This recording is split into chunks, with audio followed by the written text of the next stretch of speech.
The Tale of Custard the Dragon. This poem is written in the style of a ballad, a song or a poem that tells a story. You must be familiar with ballads that narrate tales of courage or heroism. This poem is a humorous ballad, close to a parody. Read it aloud, paying attention to the rhythm. Belinda lived in a little white house, with a grey-black kitten and a little grey mouse, and a little yellow dog and a little red wagon, and a really truly little pet dragon. Now the name of the little black kitten was Ink, and the little grey mouse she called him Blink, and the little yellow dog was sharp as mustard, but the dragon was a coward, and she called him Custard. Custard the dragon had big sharp teeth, and spikes on top of him and scales underneath, mouth like a fireplace chimney for a nose, and Relio Trulio daggers on his toes.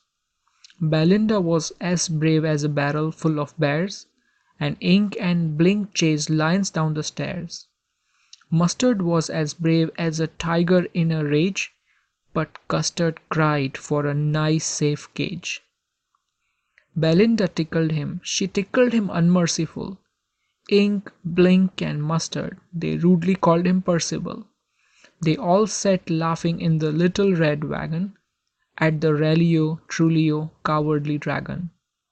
Belinda giggled till she shook the house, and Blink said "Whack!" which is giggling for a mouse. Ink and Mustard rudely asked his age, when Custard cried for a nice safe cage. Suddenly they heard a nasty sound, and Mustard growled, and they all looked around. "Meuch!" cried Ink, and "Oh!" cried Belinda, for there was a pirate climbing in the window, pistol in his left hand, pistol in his right, and he held in his teeth a cutlass bright. His beard was black, one leg was wood. It was clear that the pirate meant no good. Belinda paled, and she cried, "Help! Help!" but Mustard fled with a terrified yelp. Ink trickled down to the bottom of the household, and little mouse Blink strategically mouse-holed. But up jumped Custard, snorting like an engine, clashed his tails like irons in a dungeon. With a clatter and a clank and a jangling squirm, he went at the pirate like a robin at a worm. The pirate gaped at Belinda's dragon, and gulped some grog from his pocket flagon.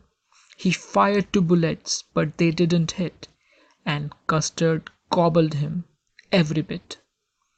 Belinda embraced him, Mustard licked him. No one mourned for his pirate victim.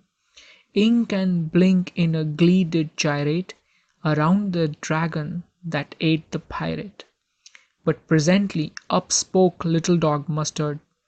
"I have been twice as brave if I hadn't been flustered." And up spoke Ink and up spoke Blink. "We would have been 3 times as brave, we think." And Custard said, "I quite agree that everybody is braver than me." Belinda still lives in her little white house, with her little black kitten and her little grey mouse, and her little yellow dog and her little red wagon, and her Relio Trulio little pet dragon. Belinda is as brave as a barrel full of bears, and Ink and Blink chase lions down the stairs. Mustard is as brave as a tiger in a rage, but Custard keeps crying for a nice safe cage. This poem is by Ogden Nash. Ogden Nash wrote over 400 pieces of comic verse. The best of his work was published in 14 volumes between 1931 and 1972. His work is perhaps best described in his poetic tribute by Anthony Burgess. He brought a new kind of sound to our literary divisions, and he didn't care much about breaking the poetic laws of the Medes and the Persians. He uses lines, sometimes of considerable length, that are colloquial and prosy, and at the end presents you with a rhyme. This bringing together of the informal and the formal is what his genius chiefly loves. I am trying to imitate it here, but he is probably quite inimitable.